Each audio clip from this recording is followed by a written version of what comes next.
Hello everyone, welcome to my YouTube channel. I learn English. Today is very good time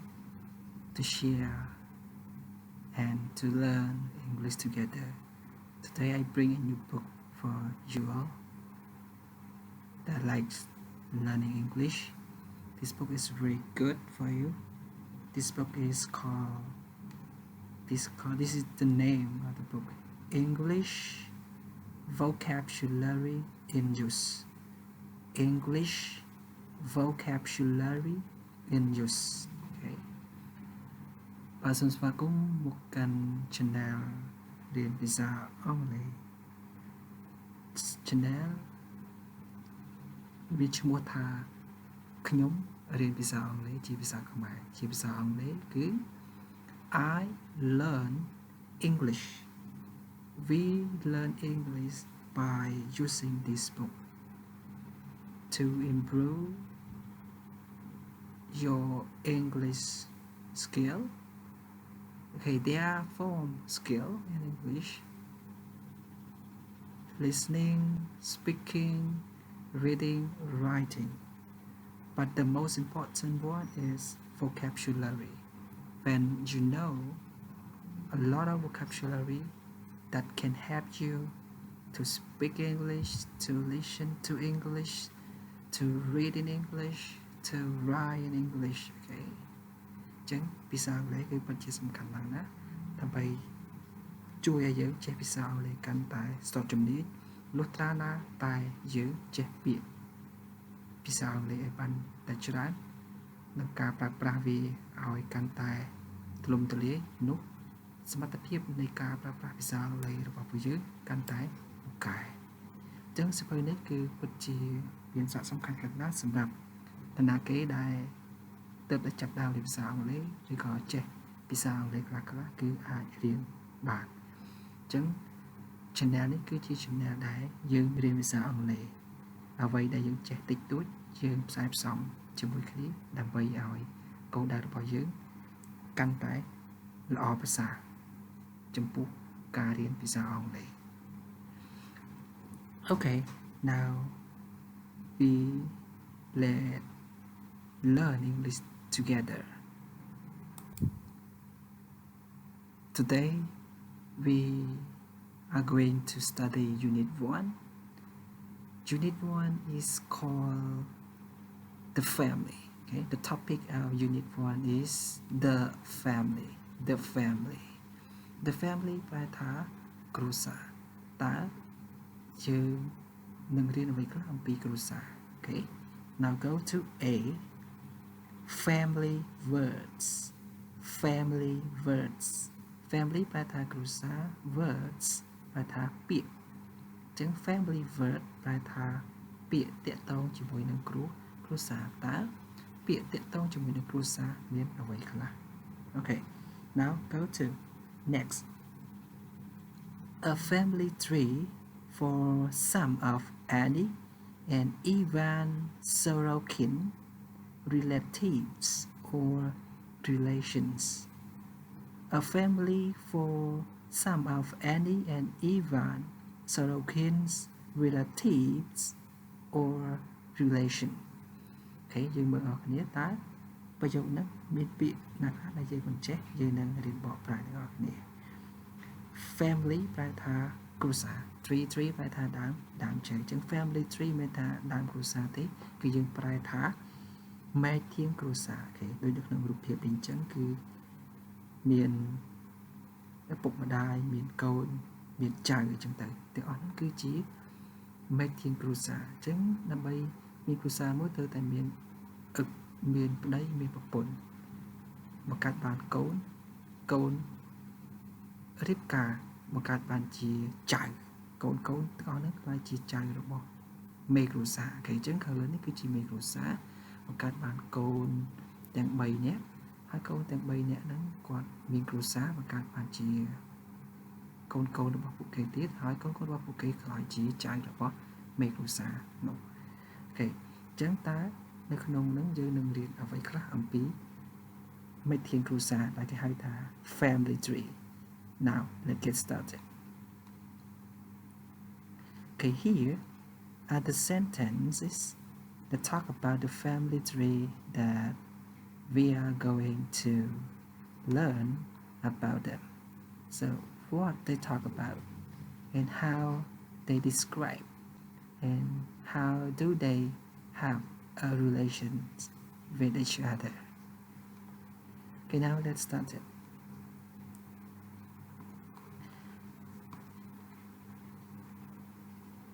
Okay, now let's go to descendant. Okay, so in here we talk about Ivan and Annie and their children. Ivan and Annie and their children. Okay, look at the picture here. Ivan, okay, Ivan and Annie. So in here we will learn about Ivan and Annie family. Okay,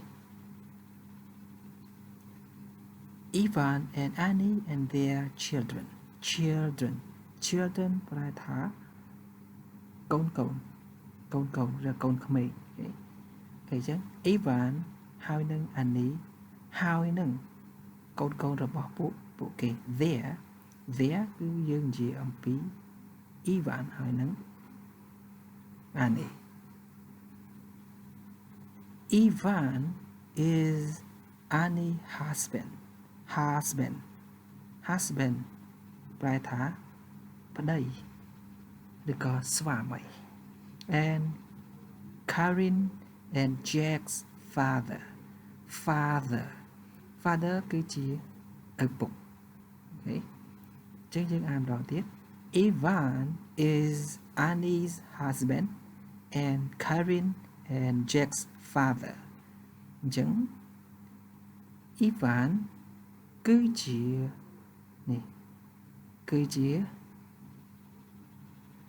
ប្តីរបស់ Annie ហើយជាឪពុករបស់ Karin ហើយនឹង Jack គេយើងអានម្ដងទៀត Ivan is Annie's husband and Karin and Jack father. Ivan គឺជាស្វាមីឬក៏ប្តីរបស់ Annie ហើយក៏ជាឪពុករបស់ Jack ហើយនឹង Karin តទៀត Annie is Ivan's wife ប្រែថាប្រពន្ធឬក៏ភរិយា and Karin and Jack's mother ប្រែថាម្ដាយអូខេអញ្ចឹង Annie គឺជាប្រពន្ធរបស់ Ivan ហើយក៏ជាម្ដាយរបស់ Karin ហើយនឹង Jack អូខេអញ្ចឹងយើងអានប្រយោគដំណើរទៀត Annie is Ivan's wife and Karin and Jack's mother តទៀត Annie and Ivan are Karin and Jack's parents អូខេអញ្ចឹងគេថា Ivan ហើយនឹង Annie នឹងគឺជាឪពុកម្ដាយរបស់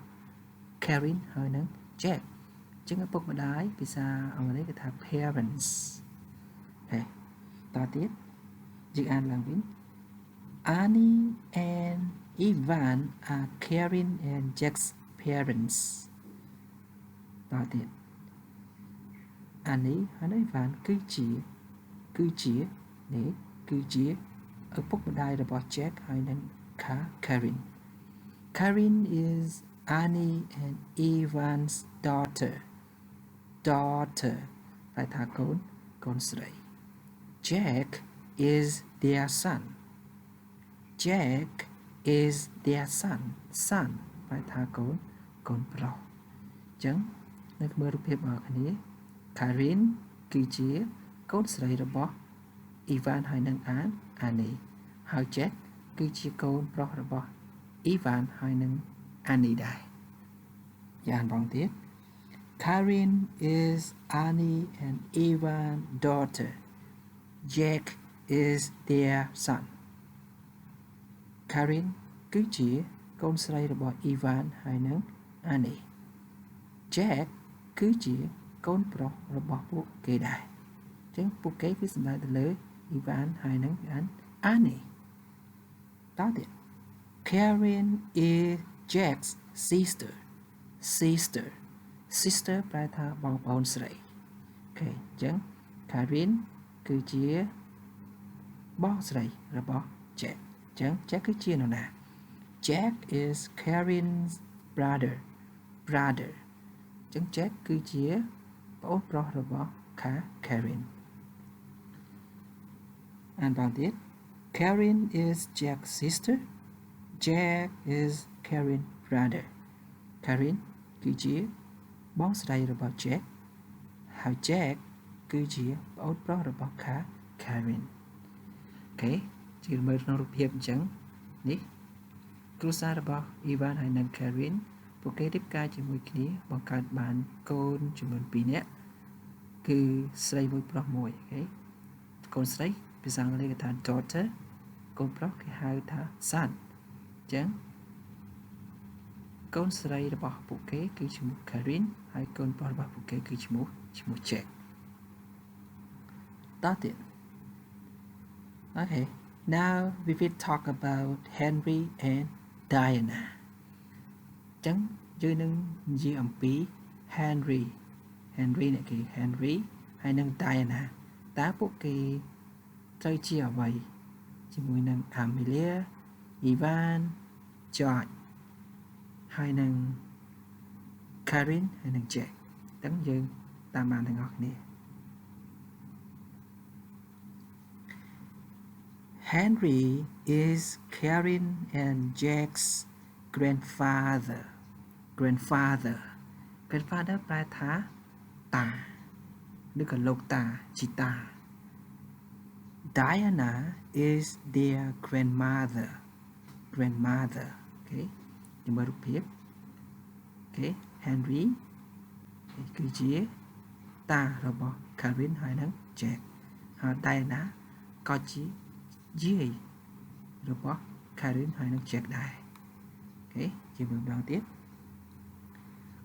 Henry is Karen and Jack's grandfather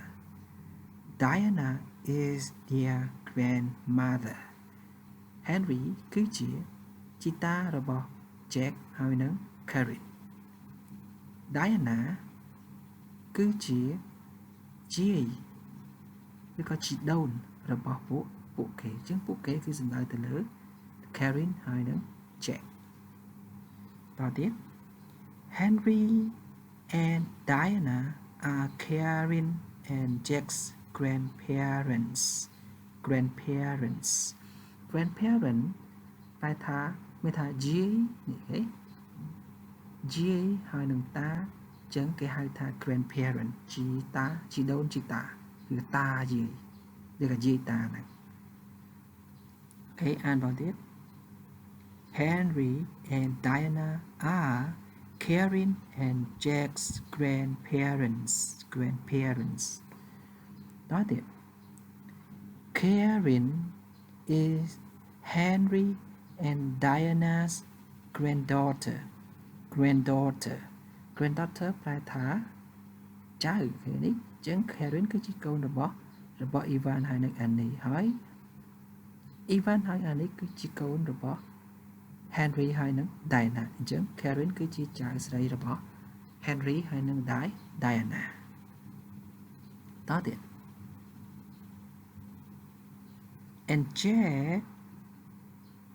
and Jack is their grandson Jack is their grandson អូខេយើងមើលអូខេអញ្ចឹង Jack គឺជាកូនរបស់ Ivan ហើយ Annie ហើយ Ivan ហើយនិង Annie ជាកូនបកានិងកូនប្រសាររបស់ Henry និង Diana អញ្ចឹង Jack គឺជាចៅប្រុសរបស់ពួកគេតទៀត Karen is Henry and Diana granddaughter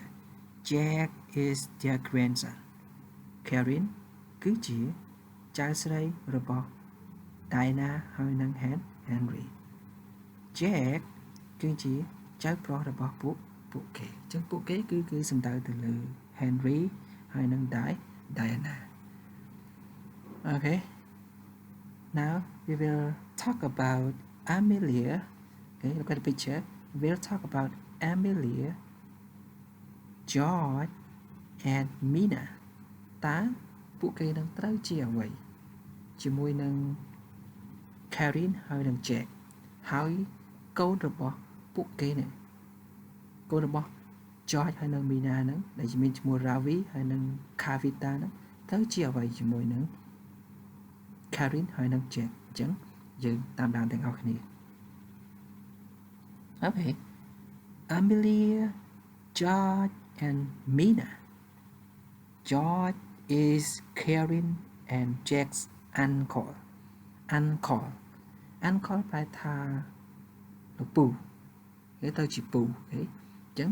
George is Karen and Jack's uncle George គឺជាលោកពូរបស់ Jack ហើយនឹង Karen តទៀត Amelia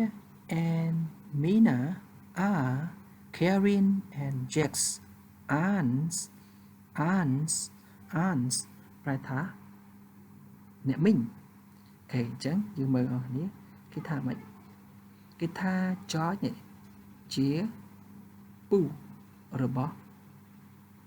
Karen ហើយនឹង Jack ហេតុអីបានអញ្ចឹងហេតុអីត្រូវជាពូដោយសារ George ហ្នឹងគឺជាប្អូនរបស់ឪពុករបស់ពួកគេអញ្ចឹង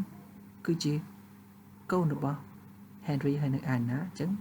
គេខ្លាយជាពូរបស់ Karen ហើយនឹង Jack ហើយចុះ Karen ហើយនឹង Jack គឺជាអ្វីជាមួយនឹង George ហ្នឹងអញ្ចឹងយើងតាមដានបន្តទៀតគេយើងអានបន្តទៀត Amelia and Mina are Karen and Jack's aunts Amelia ហើយនឹង Mina គឺជាអ្នកមីងរបស់ Jack ហើយនឹង Karen តទៀត Karen is Amelia George and Mina niece អញ្ចឹងយើងមើលតាម make ធាតុគ្រួសារឡើងមកអញ្ចឹង Karen គឺជាក្មួយរបស់ Amelia ហើយនឹង George និង Mina អូខេគឺជាក្មួយគេក្មួយស្រីអញ្ចឹង niece ប្រែថាក្មួយស្រីតទៀត Jack is their nephew ប្រែថាក្មួយប្រុសអូខេអញ្ចឹង Jack នេះត្រូវជាក្មួយប្រុសរបស់ Amelia ហើយក៏ជាក្មួយប្រុសរបស់ George ហើយនឹង Mina ដែរអូខេយើងអានតទៀត Karen's is Amelia George and Mina's niece Jack is their nephew អញ្ចឹង Karen គឺជាក្មួយស្រីរបស់ Mina George ហើយនឹង Amelia ហើយ Jack ក៏ជាក្មួយប្រុសរបស់ពួកគេដែរហើយចុះកូនរបស់ George និង Mina ត្រូវជាអ្វីជាមួយនឹង Karen ហើយនឹង Jack អូខេអញ្ចឹងយើងតាមដានរបស់នេះតើពួកគេជាអ្វីនឹងគ្នា Kavita and Ravi are Karen and Jack's cousins អូខេអញ្ចឹង cousin ប្រែថាបងប្អូនជីដូនមួយហេតុអីក៏អញ្ចឹងដោយសារគេ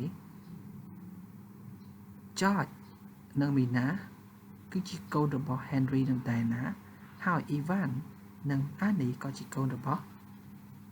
Henry ហើយនិង Diana អញ្ចឹងពួកគេមានជីដូនតែមួយអញ្ចឹង Karen ហើយនិង Jack គឺជាជីដូនមួយរបស់ Ravi ហើយនិង Kavita អូខេយើងអានម្ដងទៀត Kavita and Ravi are Karen and Jack's cousins អញ្ចឹង Kavita គឺជា Kavita ហើយនិង Ravi គឺជាបងប្អូនជីដូនមួយរបស់ Jack ហើយនិង Karen អូខេអញ្ចឹងនៅចំណុច A នេះគេថា family words អញ្ចឹង family words នឹងមានអ្វីខ្លះ ចឹង family word យើងមើលអស់គ្នាយើងមើលអក្សរដិតខ្មែរហ្នឹងមាន children កូន husband ប្តីឬក៏ស្វាមី father ឪពុកឬក៏ពុកចឹងទៅឬក៏ប៉ាយទៅចឹងតាមស្ថានភាពជាក់ស្ដែង wife បែរថាប្រពន្ធឬក៏ភរិយា mother ជាម្ដាយឬក៏ម៉ាក់ចឹងទៅ parents អញ្ចឹងឪពុកនិងម្ដាយទាំងពីរហ្នឹងគេហៅថាឪពុកម្ដាយ daughter បែរថាកូនស្រី son បែរថាកូនប្រុស sister បែរថាបងប្អូនស្រី brother បែរថាបងប្អូនប្រុស grandfather បែរថាជីតាឬក៏តា grandmother បែរថាជីដូនឬក៏យាយ grandparents បែរថាតាជីឬក៏ជីដូនជីតា granddaughter បែរថាចៅស្រី grandson បែរថាចៅប្រុស uncle បែរថាលោកពូឬក៏មី aunts បែរថាមីងឬក៏អ៊ំស្រីនេះអ៊ំប្រុសឬក៏នេះបែរថាអ៊ំស្រី niece បែរថាក្មួយស្រី nephew បែរថាក្មួយប្រុស cousin បែរថាក្មួយបែរថាបងប្អូនជីដូនមួយអូខេអញ្ចឹងយើងមេរៀនតែបានបញ្ចប់ត្រឹមហ្នឹងយើងនឹងបន្តនៅមេរៀនក្រោយទៀតអញ្ចឹងមេរៀនទី1យើងនិយាយអំពី the family ហើយយើងរៀនអំពី family words អញ្ចឹង family word ហ្នឹងយើងក៏រៀនអំពី family tree ដែរ family tree បែរថាមេធាងគ្រួសារជានៅក្នុងមេធាងគ្រួសារមានសាច់ញាតិដែលមានទំនាក់ទំនងជាមួយគ្នាត្រូវនឹងបង្កើតជា family tree okay thank you everyone for pay attention and follow this lesson អូខេអរគុណច្រើនសម្រាប់ការតាមដានរហូតដល់ចប់ជួបគ្នានៅក្នុងវីដេអូក្រោយ see you next video thank you goodbye